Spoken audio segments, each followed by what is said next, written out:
Hello, happy Friday, everyone, and welcome to our first podcast live, The Entrepreneur's Journey. I'm Natalie Fairchild, the founder of Pacific Perks Coffee, and I'm here with my friend, business coach, and co host, Marden Nochez. Good Hey, morning. Marden, you Hey, ready? How about I'm that definitely music? ready. That music was great. Pump you up. I'm pumped. Let's go. So, why are we doing this? Marden, tell them why the heck did we decide to do this? Yep. Well, so we're doing it because we've learned some things. We've learned some things from each other. It's not that we know anything better than anybody else, is that we feel like we need to share the experience that it is to learn these things as we go. Absolutely. And I feel like as a consultant, I keep learning from you and learning from all the other people that I work with, and hopefully they're learning something from me. And it's a true journey, right? Like you Yeah. always have to be going into the next thing and the next thing and the next thing, and I feel like it's always a little guarded. People tend Mhm, to not share what it's like to be in mhm, the journey, mhm. and I think that that's what we're after here. Yeah, yeah, and, I'm definitely the heart, and you are definitely the brain, so I feel like I lean more learn more from you, and one thing I did learn in just putting this podcast together, I can say I know how to spell entrepreneur. And I'm learning how to pronounce it, so we're all good. That was a hard one, but now I know. Don't ask me questions about, the years of different wars that happened in history, but now I know how to spell entrepreneur. So, So why yeah. are we doing it live? Yeah, because we love to, well, you and I both are just let's go and do it type of people. We don't love real scripted types of things. And I, for sure, am very, very real, raw. I tell it like it is, the good, the bad, the ugly. I celebrate when I need to celebrate, and I cry when I need to cry, and I ask you to pull me off the ledge when I need to be pulled off the ledge. Yeah, for sure. And I think that that is part of the why do it live. Anytime that I had to get in front of a camera and I have to say something about business or what I've learned, I feel it's just not natural. Right? It just doesn't come off as you necessarily want it to, unless Yeah, I really psych myself up into not saying anything pre-written, right? yeah, And I can, yeah, but yeah, that's basically why we're going at it live. yeah. We're definitely going to have some funny moments. There Yeah, may be sure. some cussing going on for sure in this box right here. I may be Never in this one. apologizing. Hey, I saw the blooper. We have bloopers, Martin, so that is against what you just said. And I will possibly be apologizing in 2 weeks for maybe what I said in this podcast. So, stay tuned. Maybe there'll be 3 pounds of coffee going out to people if they catch me saying something that I really shouldn't have. So, but that's me. Yeah, and we have plenty of people joining. Yes, Barb.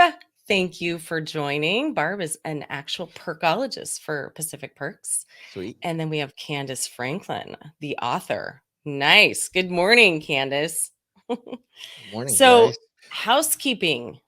So, we talked about why we're live. Tell us, Martin, since you are the brain, where they can find us, how they can watch us, all that Yeah, good stuff. yeah. Basically, if you're watching currently, you have the one platform that's working for you, but we're also on LinkedIn. Right now, LinkedIn is probably the one that's going to be changing. I'm broadcasting today on my profile, but going forward, we have a specific page for the entrepreneur's journey. And all you have to do is go to LinkedIn and like it, Nice. start following the page. After that, we'll be able to broadcast directly to it. We're on YouTube, obviously, and we're also in a Facebook page that is specific for this broadcast. So if you're catching it in one of those, uh, each one of them will record, and you'll be able to watch later as well. If you're not catching us live, hi. Perfect. And we have 58 followers on the Entrepreneur's Journey Live Hey, LinkedIn page. 58. 58. So we would love to get that up. So go like us. Um, and if you really like us, comment. And if you don't comment. Don't worry about that. Um, okay. So let's do some intros. So Martin, why don't you go ahead first? yeah. Well, so Natalie, as I said, we've known each other for a long, long, long time, and we've been working together for just almost as long. And you obviously get to like learn the person, learn their humanity as well. Natalie is the mom to two great young women, right? Yes. Smart, entrepreneurial kind of young women. And Natalie is the founder of Pacific Perks Coffee. And very recently, Pacific Perks Coffee was elevated from a local business to a national franchise, which is quite an achievement. If you don't know anything about franchising, that's a journey on itself. Yes, it And is. Natalie just completed that journey and now began the journey of being a franchise. And Natalie, as she said, she's the heart of this operation. I think that there's no place that Natalie doesn't bring inspiration to. Hmm. Whether she's volunteering or running her own business, people are engaged, and that's why she's that half of this equation. Thank you. That is so sweet. Oh. Ah, sweet, that's me. And then there's Marden, the absolute brain. So he gave me a couple little tidbits on him, and I was like, oh my goodness. Um, Marden's got quite the history. It could be a podcast all in itself. Background in medicine and mental health, which, side note, if you have that in a business coach, that is quite the perk. 21 years as an operation and management consultant. He's worked in 8 countries, several Fortune 1000 companies, and consulted over 600 businesses. Holy cow. Co founded and exited one boutique consulting firm and a forensic psychology group. Ooh, that again, another podcast. But Marden, to me, he is a husband, wonderful husband. He has 3 kiddos, and has he's an amazing business coach that has been with me for over 10 years. And like I said, inspired me when I didn't think I believed in it, and also pulled me off the ledge when I needed that. So that's who Marden is. And we love to just talk about business. And so we're excited to kick off this podcast. All For right. sure. All right. So what are we Hi, talking about Norma. How are today? you? Yeah. Awesome. Gary, My dad. William, thank you for joining us. Absolutely. So, another piece of housekeeping, since we're on that, um, we're intending to do the show every first and third Friday, Yes. same time, 9 a.m. And we really want it to be dynamic. We mean it when we say it's not scripted. We mean it when we say it's going to be a conversation. Natalie and I are going to share a little bit of what our experience is. We're going to probably choose a topic for each one. We're going to have some great guests, and we also would like to hear from you. We'd like to get some questions as we go. Again, it's not like we have the answers. Like the questions are going to be answered from the place of what's my experience around that particular thing. And sometimes the answer will be like, wow, I have no experience around that particular thing. And that's going to be a great opportunity to either Yeah. engage with somebody else, bring in on a guest that may be an expert in that field. And we're just going to try to provide that value going forward. Which is a great point, because one of my big things in business is that it's very important to leave your ego aside and remember that you don't have to know everything, and you won't know everything, and you'll constantly Really got be to learning. remember that one. Yeah, yeah, yeah. You really have to, because then if you don't do that, then you're not pulling people in that are the experts that can help you along that journey. So know what you're good at, and stick in that lane and bring the people along that can help you with the other stuff. Yeah, it's a little So, cliche, right? But you want to hang around people that are smarter than you. You absolutely. want them to challenge your ideas, and you want them to ask you, well, how did you come up with that? Or Mhm. I call it hole shooters. Like they need to be people who are respectfully going to shoot holes at your ideas. They're going to start talking to you about the angles you haven't thought about. Yeah. Yeah. So, in that sense, we feel like we have some really great people lined up Yep. here to talk to, and we're Yeah. going to be asking them the tough questions. We'll take the easy Absolutely. ones. Absolutely, for sure, for sure. So we do have one question from someone that is not able to join us this morning, but she has a question. So if we want to go ahead and do that, Lori Williams with Unitas Credit Union, she does financial educational workshops for high school, college people, which I think is amazing because you don't learn that in high school and it's so beneficial. But she focuses on entrepreneurship, which is very cool. And she's asking, as an entrepreneur, what do you do for your retirement account? This is a great question and something that needs to be brought up a lot because in my situation, we put everything back into the business. We tried to only take draws on the minimum that we needed in the very beginning. Not that this was the right way, but we should have also been paying ourselves first by reaching out to a financial advisor, getting some money in Roth IRA or whatever, and just even if it's a small amount, just keep doing it consistently, make it automatic. Don't make it something where you have to transfer it every month because it will magically not be there to transfer. But if you have Not it to set up mention on it be magically painful every. exactly, exactly, it won't happen. It won't happen. So just have it automatic and start doing that. Um, at Pacific Perks, we did instill in the last, oh, it was right before COVID, a simple IRA program, and so we do a 3% matching for employees that want to put money into that. So we do have a program now, which also helps my employees, but also me as well. However, start young, start consistently. I set my girls up in high school with putting $25 a month automatically into an account. And I think if you do that early, it's going to really help out because I'm 51 and I'm trying to like go like gangbusters now. So even if it's the smallest amount, I would say start something for sure. What would you say, Martin? Yeah, right. So, this is one of the questions that brings up a theme that you'll definitely catch from me if you hear me enough, which is they educate the entrepreneur out of you, right? Like Mhm. there's a certain Mhm. type of relationship you have with business and with what you want to do with your life, that if you just take the information from, like, say, regular schooling, public schooling, and just go with that, Mhm. that's not where you're Mhm. going to end up. You're not going to end Mhm. up in an entrepreneurial life, right? You really got to, like, step a little bit outside that boundary in order to do that.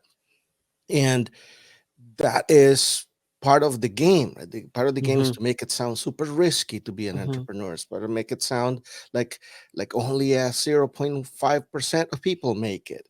And the thing is, yeah, sure, it's risky, but so is everything else. And Mhm.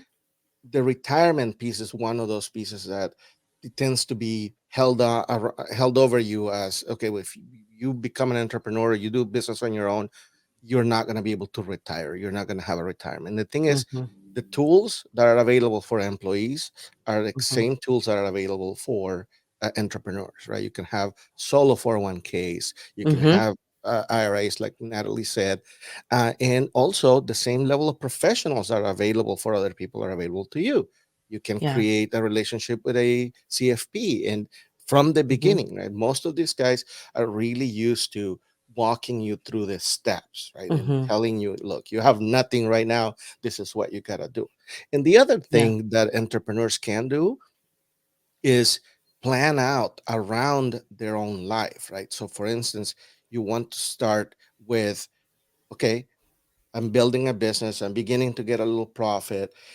When this is happening, pay yourself and start thinking about Mhm. where you're going to be building equity, right? Where are the Mhm. places Yeah. where you're going to start building value outside yourself, right? If because otherwise you have a little bit of a self-employment situation going. So when you're building equity outside yourself, Martin, tell me more what you mean by Yeah. that. There's a couple of ways you can build equity outside yourself, right? The first one is you want to build it within your business, right? So if your Right. business is operating at the same level that it was when you were running everything, but you have people and you're not required, you have already built some equity, right? That can be sold, that Yeah. can be Yeah. leveraged, that can be uh, Yeah.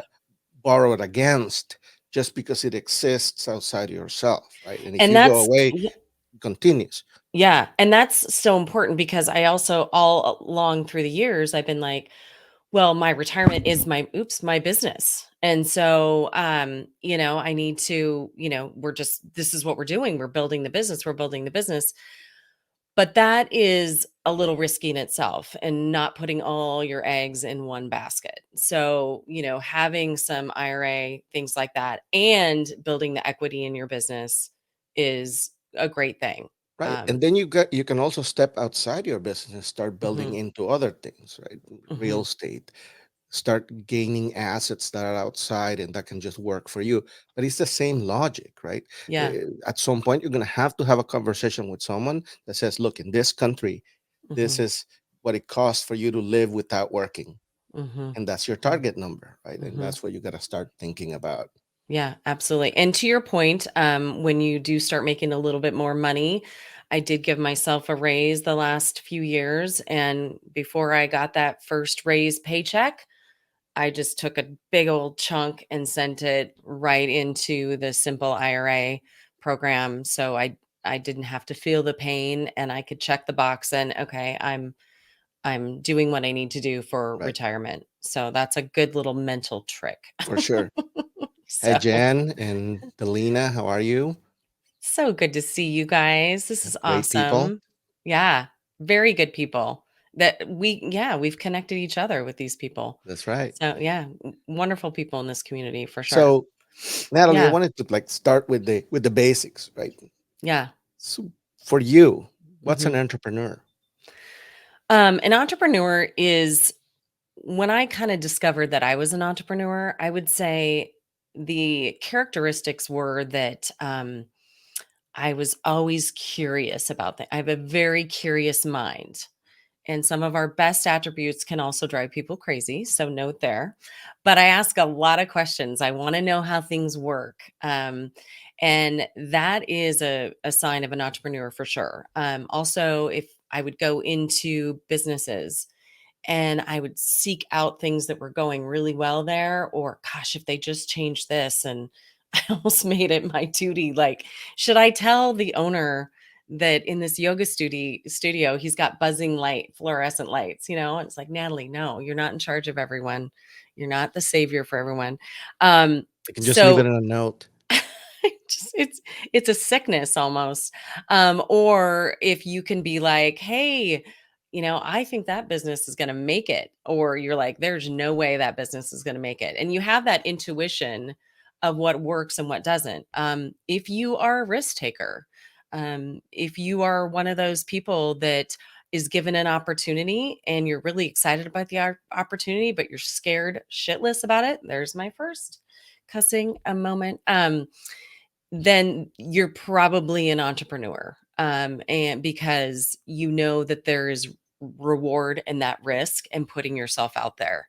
Um, and this is a journey and a super fun journey for so many people, but it is a different type of person. So yeah, being an entrepreneur is I couldn't ever go back. If you put me in a cubicle 8 to 5, I would literally crumble and die. Um, it is right now to me, an entrepreneur is making things happen on my own timeline, getting the ability to bring people on my team and mentor them and learn from them, to, you know, attack dreams that I've had. Like, become a franchise, even though I'm scared to death. It's the flexibility. It's being able to come into a life of balance. And that's a different thing. And that's something that we may talk about in a podcast all to itself. Because if you know me, you know my passion is balance of life. And that's why I love being in business for myself. Now, for some people, they would say that's the exact opposite, but it's how I've curated it because that's what our family needed. So, Yeah, for sure. so how about you? Well, yeah. So it's interesting, right? As a English as a second language speaker, I'm Hmm. obsessed with words and the origin. So I went back and looked. The Um, brain, yeah, there it is. you. And so here's what's interesting. Right? If you look at the original definitions, they're very simple. It's like people engaged in a project, and Mm, that's it. That's an entrepreneur, right? Somebody who's mm, engaged in something. mhm, But if you read at the more modern definitions of it, they all have to do with business and risk. They always have this attachment of business and risk. And mhm, I really think that most people are entrepreneurs. Most of mm, us are walking around with that kind of curiosity. Most of us are walking around thinking, well, what if I did this by myself? Can I? Can I do this better?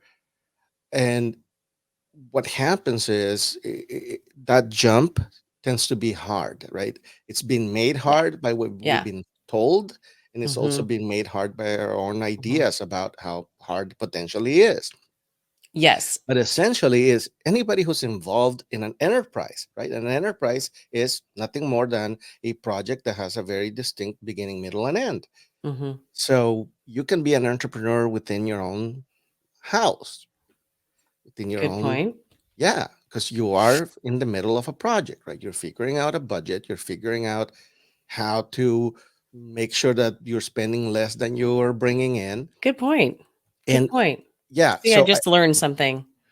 I so just said that entrepreneurs are this very little niche market, but and then here's Martin, yeah, blowing no, up the idea that it could be anyone, I which really is think true. everybody has it in them, right? Yeah. And Yeah. it's a matter of, are you going to cultivate it and go Mhm. for whatever it is that pops up as an opportunity or not? Mhm. And Yeah. that's where it gets a little So interesting. so that's the step. That's the scary step. And so we've talked a little bit about this before that people become entrepreneurs for different reasons. And Yeah. so for me, it was basically a crisis in our family. And we needed to get my husband, Jim, out of the corporate world. And I was out of the corporate world at that time. And we needed to balance each other out based on a disability. And so people say, "Oh man, you're so courageous. You just, made this decision and went for it." And it's kind of like, "Well, thank you, but we had to do something. We were in crisis mode." And so sometimes, and you can talk about the mental aspect of this, I'm sure a lot, Martin, but when things become very painful, sometimes we don't change until things become so painful. The only option is to make a change in life. Yeah. Yeah, I agree. And I think that there's something else to be said, right? What you did is you took a very small, almost design of a business and Right. turned it into a Right. business inside of a crisis, right? And Right. that's how a lot of people do it. Mhm. That's how a lot Mhm. of people do it, right? Mhm. Sometimes you get to a place where you have to. Mhm. I think that my first year in country would probably be very similar, Mm. right? Mhm. I did a lot of like, look, Mhm. man, I'll work for you for free. And if I produce the results I'm saying I'll produce, then you pay me back, right? And Mhm. that's what it takes sometimes.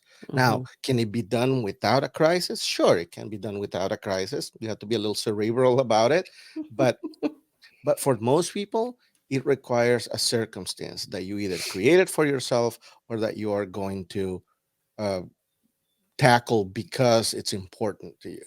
Right. Right. Tristan says crisis is a great motivator. It absolutely is. Absolutely. Best motivator ever. Oh, yeah, what people call courageous, we experience it as crisis that demands change. It is totally weird. It is, for sure. Yep. For sure. So the most courageous people to me are the ones that are in a corporate job making great money. They have a great benefit package. They've got golden handcuffs per se. And but I've had a they couple of those. well, maybe you can give us their experience. I'm Nope. talking to some people that are similar that are interested in buying our franchise. Hmm. And most of them are business owners that want to get out of the corporate world, or not business owners. They want to get out of the corporate Yeah. world. They want to have their own thing. They want to own their life, their own flexibility, all of that. And so it's making that jump to the uncomfortableness of the unknown and letting go what you have, which is pretty darn good in some ways, except you don't have the ownership and flexibility of your life, which a lot of people are going after. But I think those are the most courageous people. Yeah, I agree. And I think that franchise is something I really like because it gives people sort of an in between. Yeah. You're jumping, sure, you're jumping, but you're jumping into a very organized process, right? It's a Mhm. business system. Somebody took the time to say, okay, well, when you do this particular business, you're going to do it in this steps. Mhm. And that's Mhm. sort of the beauty of franchise. Now, if Right. somebody's interested in a franchise, they need to learn quite a bit about that so that they know Mhm. whether they're looking at a good business system or not. But that's a whole other show too. Yeah, totally. Whole other show. Yeah, for sure. For sure. So, yeah, so you have often said to me, Martin, you're really good in crisis. And I I don't want to have crises to be good. But I think you say that, and you can be open and honest about this. I think you say that because you say I need something to be working on. And if I'm in status quo, I can kind of maybe get myself in trouble. So Right. what tell Yeah. me more about that. Well, it's not unique to you. We all like comfort. Mhm. We're hardwired, right? Our brains are hardwired to not seek risk. Mhm. Right. Risk is the Right. last thing you Absolutely. want, Absolutely. right? And again, I think that that commingles a lot of things. It commingles the Mhm. conversation about being in business. Mhm. Again, the more people talk about it, it's super risky, it's super this, it's super that. I mean, if you've been laid off or fired in the last 2 years, that was just as risky, right? Like Good point. you had a whole uh, group of things that were lined up for you, right? You had a 401k, and then it's gone, Good point. right? You had health insurance, and then it's gone, and that's the trade-off, right? There's a Mhm. Mhm. predictability to it. Sure, somebody else Mhm. is footing the bill, kinda, um, Mhm. but educationally, we're not really looking at like being in business as a viable alternative. It always Mhm. looks like this maverick thing to do, and I don't Mhm. think it is. I Mhm. think that it's just a completely valid way of existing, and Yeah. it's a completely valid way of making a living. In Mhm. fact, that's how I think people are truly happy if Mhm. they're actually doing what they want to contribute to the world and they get paid for it enough to live. Right. I Right. am not one of those "I'll make you a millionaire" coaches because that's not what Mhm. I think makes people happy. It isn't. And that is not my philosophy either. So if someone's looking to buy our franchise system, um I'm not looking for someone who is like, I want to be up to this point. I'm not the franchisor who's like, I want 50 locations in 2 years and I want them all over and blah blah blah. I don't want 50 nightmares. I want to do this right. I want the right people in there. I want to help them thrive and survive and grow like they should grow. And one thing you just said that made me kind of think about this is when were starting out in the business, we read E-Myth Revisited, Mhm. which is a great book. And basically the philosophy is that you got into business because you like making pies. And you want to keep doing the thing that you like, and the reason why you got into that business. And there's so many different hats you have to wear as an entrepreneur. And people get really discouraged because they're like, I don't want to do bookkeeping, and then I'm getting behind in my bookkeeping, and that's not why I got into this, and that kind of thing. So it's yeah, so that just that a little take on that about getting into something and that you really enjoy, that made me think about how entrepreneurs can kind of get into a rut as well. And we might be going down another rabbit hole, but hey, No, it's this is great though. live, and that's the thought that came in my brain. No, it's great though, because it's the perfect solution for that whole crisis thing. Yeah. Right? Like a Yeah. lot of us need a crisis, right? We Mhm. need some sort of incentive Mhm. to engage. Mhm. And why don't you make the things about your business that you don't like your incentive to engage? Which Mhm. is, it's a crisis that you have to spend your Friday nights doing bookkeeping when you hate it. Mhm. Yeah. So Yeah. basically figured out Mhm. how much it would take for you to be able to pay somebody to do that, Right. know Right. enough about it to be able to supervise that. But other Right. than that, that's your new goal, right? That is the crisis to avert. Yeah, absolutely. And Candace says for her, it's sales. She goes, she wants people to magically just come buy my pies. We would be great partners, Candace, because I love sales and I am a horrible cook. So You make the pies and you sell make them. pies, I'll sell them. And my dad is on, and he said fear was a good motivator for him. And yes, Benjamin, good Benjamin. to see you. Outsource it. Absolutely. Um, but he was in a position where he was working for an electrical contractor, and things changed for him there. And he was like, okay, I've got three small children. I need to make X amount of dollars to cover the expenses. And that was the fear and the motivator. Like it was a must, and let's knock on some doors and make some calls. And he made it month to month, and then my mom managed the money for us, for the family, and did a great job. So yeah, so another example. So if anyone listening has examples of that, feel free to put them in the chat, because it's always interesting to hear people's stories and where they got to where they were going. I was speaking to WSUV, an HR club, and they were juniors and seniors getting ready to graduate. And my best advice for them is, you're not necessarily going to know what you want to do at 18, 19, 20. Just stay curious and open to different opportunities. And if you ask somebody Marden and I's age, like, how did you get here? Well, it's an interesting story, and it weaves and it bends and it crosses Oh, state it was a lines and long road, country lines. Sonny. Yeah. They Yeah, think of us as ancient. Um, we are yeah, young. I think you're right, and that's the other thing that is changing. I feel like we're going to do a whole show later on about Yeah. how everything is changed in the Hmm. business world, but Hmm. that's another one of those things. I feel like with more younger millennial parents, and for they're beginning to look at again life and existing in a different way. Hmm. Our parents were like, you're going to college and you need to get a job like right away, because otherwise you have no security. And I feel like that's not necessarily the way we're looking at it for our kids. I feel No. like they need to explore some things. 18, 19 is super young for me to Hmm. like demand that they know what the hell Hmm. they're going to do with their lives. Hmm.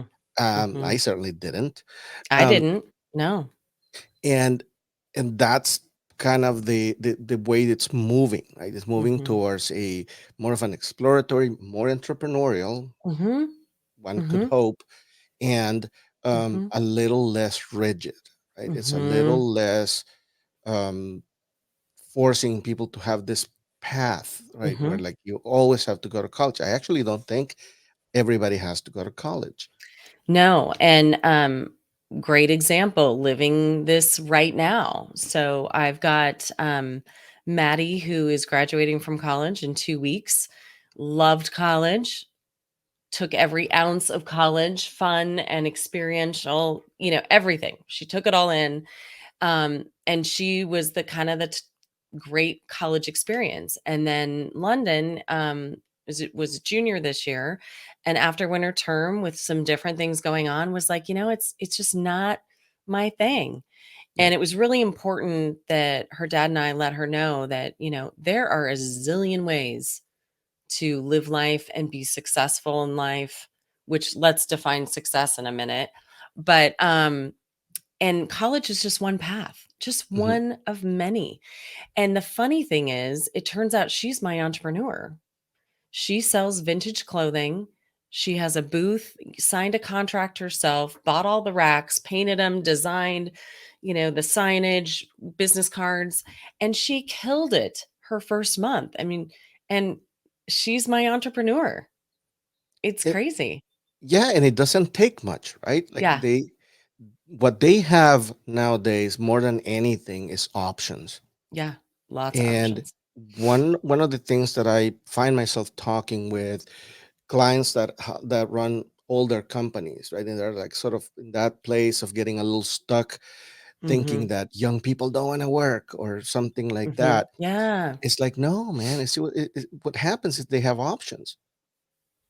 They have a You're lot right. more options than just whatever paycheck you're dangling in front of them. You're And right. that's why, and again, we can get into all of that later Yeah, I'm writing times, down topics as we're but but that's why companies need to start providing something outside a paycheck.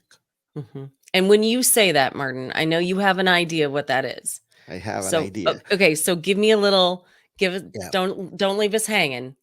So look, in a straight exchange, right? If what I give you is X number of dollars in exchange for an hour of your time, Mhm. right? And that's all we get. Mhm. If you're 17, 18, that may be enough. Mhm. But if you're, 23, 24, you're beginning to be like, that flat exchange is not going to match up Mhm. with the flat exchange that you could get somewhere else. Like if you're doing your own thing, right? You're in the Mhm. process, you're learning a bunch, you're learning how to run a business, you're learning about economics, you're learning about consumer products, and you're doing your own thing and you're getting paid at the same rate. I'm like, I'm gonna take that one every day.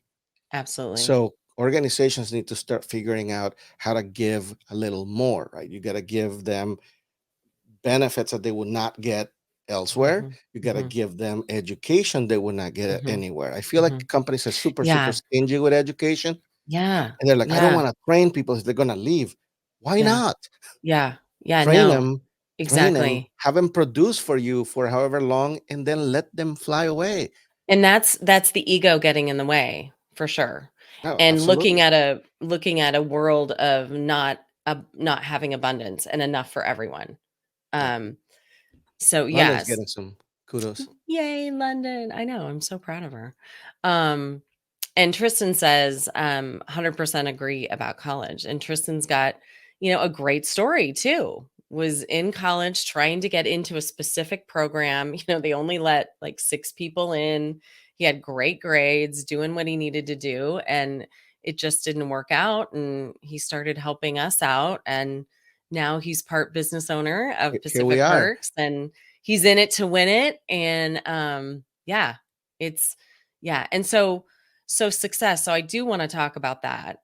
If but I don't want to change No, the go for it. subject. Okay. Of course not. So I want to know your answer to this as well. But what is your definition of success? And this is a great one if people want to add in the chat, like, what is success to them? And so, aw, T, thanks. Maybe some of my crazy moods sometimes. Maybe you'd change that. No, we have fun. We laugh at each Hey, other. We have a Amanda. great time. um, so success is different things to different people. For me, when we started this business almost 16 years ago, we had to have the balance of life, as I've said.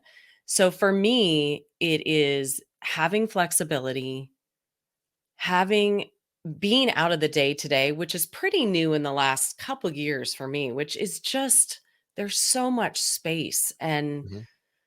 I mean, I wake up in the morning and the level of stress is just different. And I'm working on the big projects, which is so me, and the dreaming, and the next big thing and that kind of thing. And so having that is amazing, and not being in the day to day means that, and I have done this before. And Tristan has been so supportive along with my other team members, but I have said, guys, I have an opportunity to go see my parents in Mexico next week, and I booked a trip. And even when I was in the day to day, they were like, go, go, do it, do it. And so just being able to have that flexibility and just not be tied down is just so amazing. I think there was a stat that if you make 70,000, like your happiness goes up to like 70K. It's probably been adjusted for inflation, but Down. then after, oh, is it? It's probably being adjusted down. Yeah, probably. But then after that, your happiness doesn't really go up much more regarding how much money you make. And I want to make enough to pay the bills and not have that stress. Know that I'm putting money in retirement, um, being able to travel and do fun things in life and have flexibility in time and self care. And that is success to me. Yeah. So here's the thing for me. I think that you're right about that 70,000 marker. And the thing is, that number changes depending on what country you're in. Okay, so give us an example. Yeah. So you see, 70,000 probably is the like threshold of happiness here because Hmm. everything costs so damn much. Right, right. Of course. It, but I've met some incredibly happy people that live on $2 a day in El Salvador.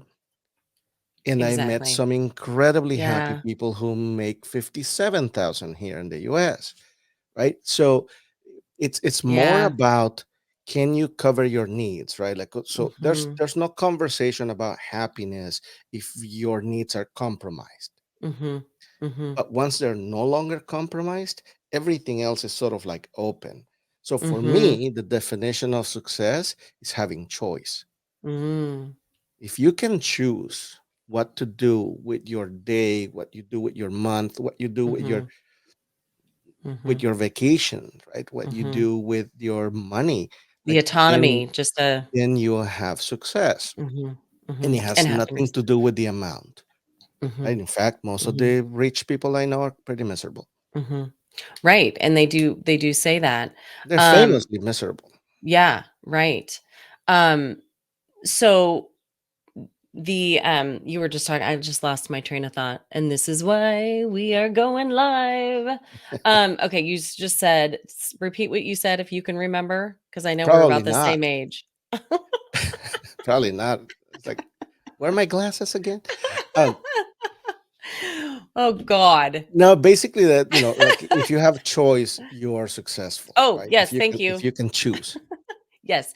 But I do wanna make a, like, public statement announcement that, we all have choice. So when we don't think we have choice, this is just another soapbox, but if you feel stuck, know that you do have a choice in life, in whatever that is, personally, business-wise, whatever it is. We always have a choice as humans. Now, Martin, $2 a day, happy in El Salvador. Are they getting their needs met for You're $2 a like, day? how does that even happen? But Yeah, aren't there people who aren't like, when you go to different countries, aren't there people who aren't getting their needs met, but they have these huge smiles on their faces? yeah, and that's part of it, right? It's also cultural because you go to some places where, the kids crumple up some papers and play as a ball, and they're like happy as clams. Yeah. But Yeah. that's not necessarily happiness, right? That's not success. I know. Yeah. Those are It's two it's a different things. Yeah. success and happiness. Yeah. So they're happy because they are. at peace with where they were, what they are. Mhm. They're Mhm. happy because they think that that's enough, right? They think that maybe that's an improvement to where they were a couple of years prior, and Mhm. that is Mhm. occurring for them as something to be happy about. Mhm. And the thing is, like, I wouldn't dare to try to define happiness as easily as I try to define success. Hmm. Like, I don't know what that really Mhm. what the Mhm. definition really is. Yeah, I mean, you said the word peace, and I think when I have peace, I'm happy. I think we're all striving for that. I think, life can be challenging. And I've learned as I've grown older that when you have a day when things are just clicking and you're seeing the sun out there, oh geez, Martin, thank you, Dad. um, that it's just you just have to stop and relish it Hmm. because this too shall pass. One of my favorite quotes, both ways. Yeah, So for sure. when you're in the muck of life, which happens, you have to remember that life to or that that quote. Yeah, and the thing is, again, right? Culturally, we're told some things that personally I found not to be true. Mhm. Mhm. Right? Like Oh, yeah. the way some of these things are defined by the masses, or the way that things are defined, I'm Mhm. like, that's not it. Mhm. Right? Like, that's not.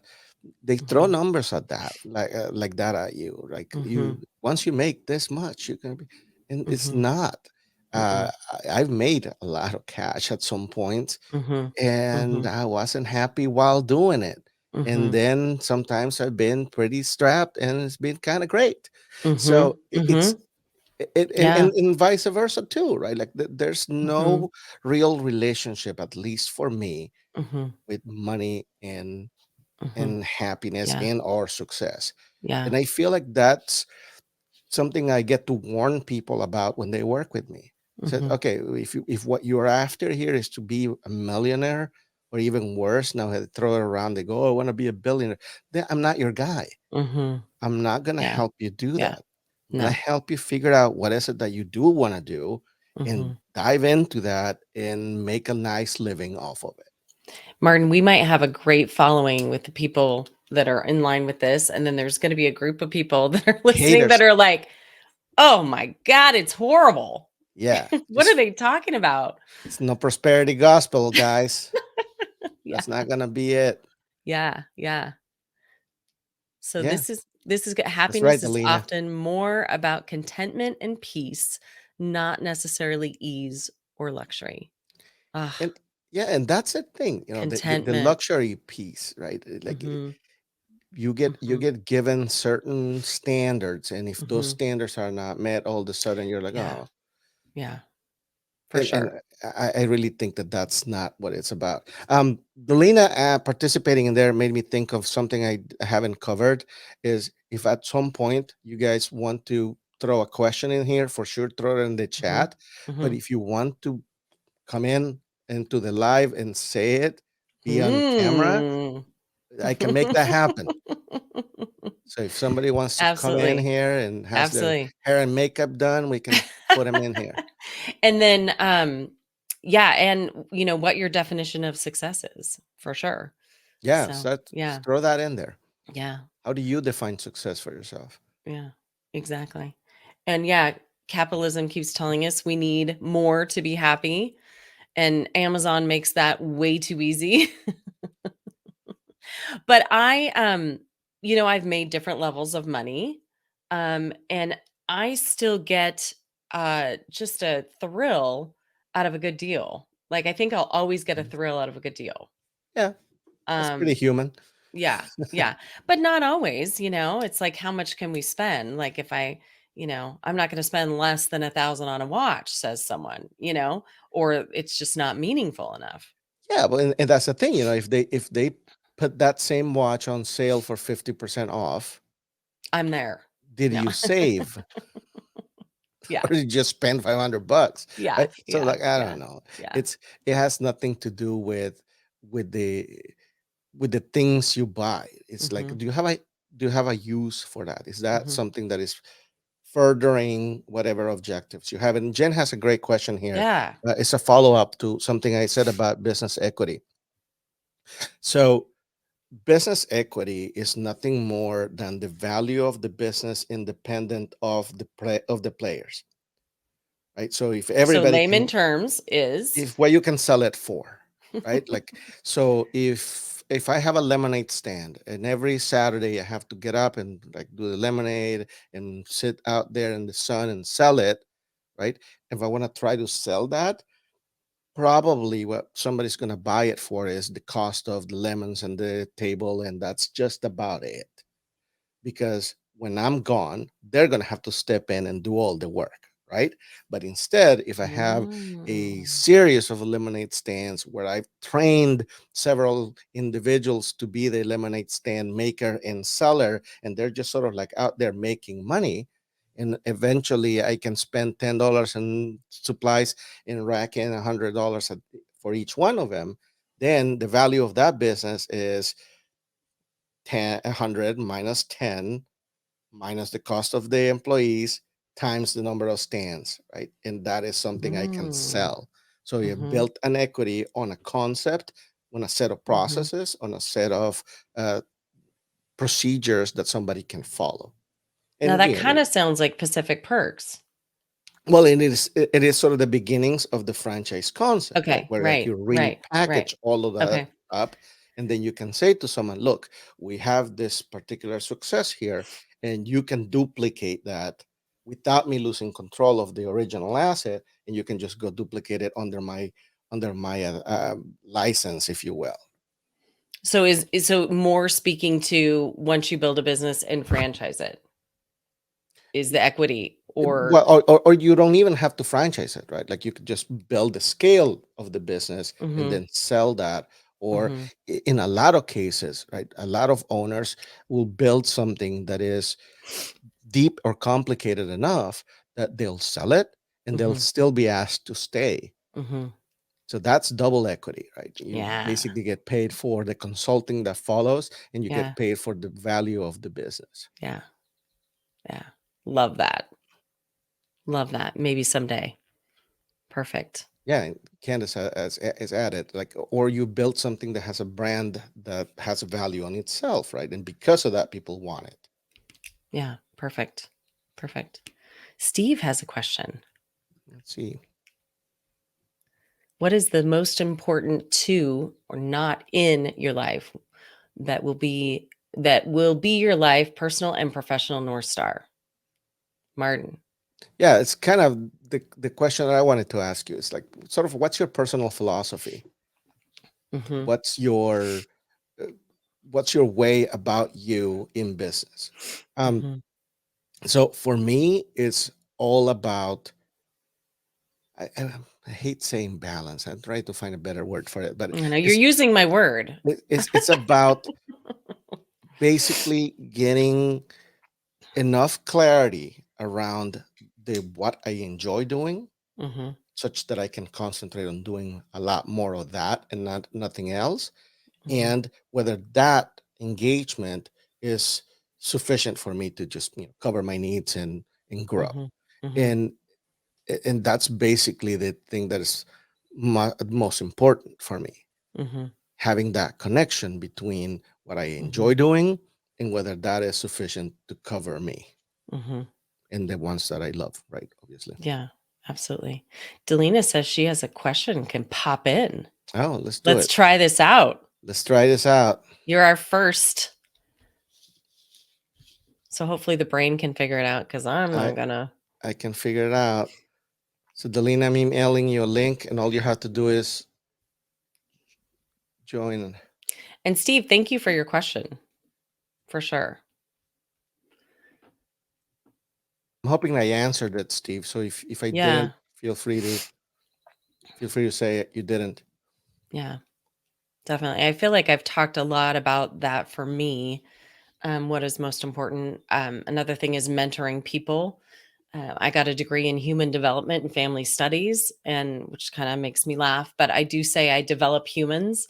I love to see the best happen for every person. And so I get a chance to do that and try to be part of that. And that is really fulfilling for me. And just bringing an incredible group of people together. We had a team meeting this last Monday, and there was like 28 of us there. And um, Hannah, who does some social media for us, she was also there. And she just texted me later, like, it was such a lovely meeting and just incredible group of people. And I'm like, I know these people are the best. And when you can bring some just incredible, there's so many good people in the world and there's so many good things happening, but there's a lot of buzz about a lot of that's happening. And but to remember and to bring that group of people together, it's just so invigorating and energizing and good to remember. Are we ready to bring Delina in? She's been invited. So Okay. one thing I'll say about your team is that it's obvious to me every time I interact with them Mhm. that they're engaged because you let them have choice. Mm. There's places they can go, right? Like I Mhm. can get involved in this or I can get involved in that, and Mhm. and they learn, and Mhm. that's the best thing you can do for a team. That's how Mhm. you create some of the buzzwords that you hear a lot from corporations, right? You hear Mhm. loyalty and things like that. It's like, well, Mhm. what are you building loyal? How are you even Mhm. building loyalty if people hear, you know, you give them a tiny little box like this and you can't move from this, Mhm. right? This is what Yeah. we expect you to do. Sometimes the Yeah. box is bigger than what a single person can do. I mean, Right. it's just Right. none Yeah. of that is going to build loyalty. Loyalty Yeah. is built by really providing value. Mhm. And, working for a small business versus a big corporation, there's some pros and cons for sure. But I feel like the one thing that my team has is they have flexibility. They know they're going to be supported. They do have choice. They're not micromanaged. They're stretched to, to for growth. There's a lot of fun. We have a lot of fun. And, sometimes that can be better than the corporate Right. benefits. All right, Delina, I think she's going to be on Yeah, here. there she is. All right. Hi, Delina. Hey, Hey there. you're on. I know I also need a mute. Can you hear me okay? Yeah, we Yeah. can hear you. Sorry, it was putting both and I forgot to mute. This is so cool and I'm so excited you guys are doing this. Thank Um, you. I I've been thinking about and I know I think Natalie and I talked about it and we both got a human development degree and we met. I think you were one of the first business owners I met when I first moved here before I was even out of school. Um, and Marden, I know you and I have talked before, but when we talk about being in our balance or um, just being in this space of knowing what motivates us or what drives us. I'm curious about your thoughts of what do we do when or how do we navigate I think smoother or with less chaos feeling when we know that the way we want to do business is so at odds with the way that business is typically done. Yeah, I'm great doing the question. business growth, and mentorship thing at WSU, and Natalie, I think you guys did that as well with Yeah. Pacific First. And one of the questions they asked was, "What is success? How are you defining success?" And I sort of thought that they would just have like a here's what we think success is for these students in this program. And so I was thrown by the question. I think Martin probably asked me, and I haven't been able to answer it that well either. And I asked, I just kept asking myself, like, what does this actually mean? And what I came back to was it's not measured in profit. I mean, I know that profit is Mhm. an indicator, but it's Mhm. not my goal. And Mhm. no matter how hard I try, I can't make it my goal. Mhm. Right. Mhm. And so, so whether it's freedom Mhm. or it's impact or whatever Mhm. those things are, um, I don't know. I don't know how we as entrepreneurs who are wired in this way, Mhm. um, I don't know what we do with that. And so I wanted to see what your thoughts Yeah, so this is great. And then there's this women too, and how we perceive things as well, and how we've been conditioned by society. And it's really taking a look at getting curious, which Delina, you told me a lot about curiosity. Getting curious and really figuring out what those things are for you and what are your top values, and making sure you're instilling them no matter what the outside world is. You just keep doing what you know is right in your heart and you will be fine. And you just have to not worry about the outside world. And ways to do this, and this kind of sounds cliche, but journaling and gratitude journal. So I used to journal and just blah all over the paper. What you want to do is, talk about things that are going well and talk about things you did that were great using your characteristics and how you combated different things during the day that challenged you. And really, every day, it's reprogramming your brain and reminding your brain that you are on the right track. These are my values. This is how they showed up in my day. This is how I honored them in my day.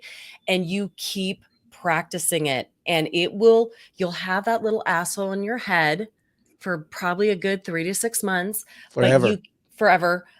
But you want him to quiet down, and I hopefully hate they that will. that's the answer, or an answer. Like I have to, I hate, because I work in, trauma informed practices within Yeah. workplaces. I know about rewiring the Yeah. neurobiology. Yeah. I'm like, Yeah. You're that's like, not the answer I wanted. I'd like a different one. Marden, how about you? But that's the thing, like you see what Natalie said about taking note of the things you did well, right? Like that is just a fact-finding mission. It's collecting evidence Evidence. It's evidence. that is distinct from the evidence you collect naturally. The evidence you collect naturally is, okay, what's risky? What is something that would put me in danger, right? Like your brain is hardwired to look for little pitfalls here and there. And what you do by doing that practice is just basically collecting evidence to the contrary. Okay, yeah, that was a risk. It was a number 3 risk. And I did action number 4, and that basically was sufficient to overcome that risk. So evidence. And literally just repeating that with your brain and convincing your brain. Right? Like, whenever we are healing our internal wounds as humans or working in our professional development, we're learning new habits. We're learning, those things. I don't think it's occurred to me that. And you want to remember too that that there's no single way of doing entrepreneurship. There's not a single way. Right? There's a reason. There's entire industries call themselves disruptors. Yeah, be a disruptor. Embrace the disruption, right? That is the part of it. If you're the one doing things differently, embrace the disruption, collect evidence on when things go right, and then adapt. Oh, that's a whole podcast. I have so many examples of that. Thank you for joining us today, Delina. Yeah, awesome. We went over our time. We did. Yay. Oh my gosh. We were worried we weren't going to have enough to talk about. Thank you, Delina. Awesome. So we are kind of at the hour, past the hour. So want to close the show. Say hi to Ben. Thank you, Ben, for joining us. Ben said, I was on his podcast and he called me later and he said, have you ever thought about having your own podcast? And I said, yeah, I have a secret dream of having my own talk show someday. So Ben, I did it. Thank you as well. Yeah, absolutely. Steve's going to be talking to my HR Coffee Talk in a couple weeks. Thank you for everyone who joined. Who joined us live. Yeah. Thank you guys. We really, really appreciate it. And so you can watch us next in 2 Fridays. So May 5th, 9 a.m. Pacific Standard Time. We're going to have a guest, Megan. Can we tease the guest, Nat? Yeah. Megan Conter. She is the founder of the Dames Group, a wonderful women entrepreneur or director level group from people across the nation and across the globe. And how she got into this. She started it during 2020. It's just been an amazing journey, and I can't wait to have her. So she's amazing. So anyway, we will see you next time. Thank you so much, guys. See Yeah, you next thank time. you.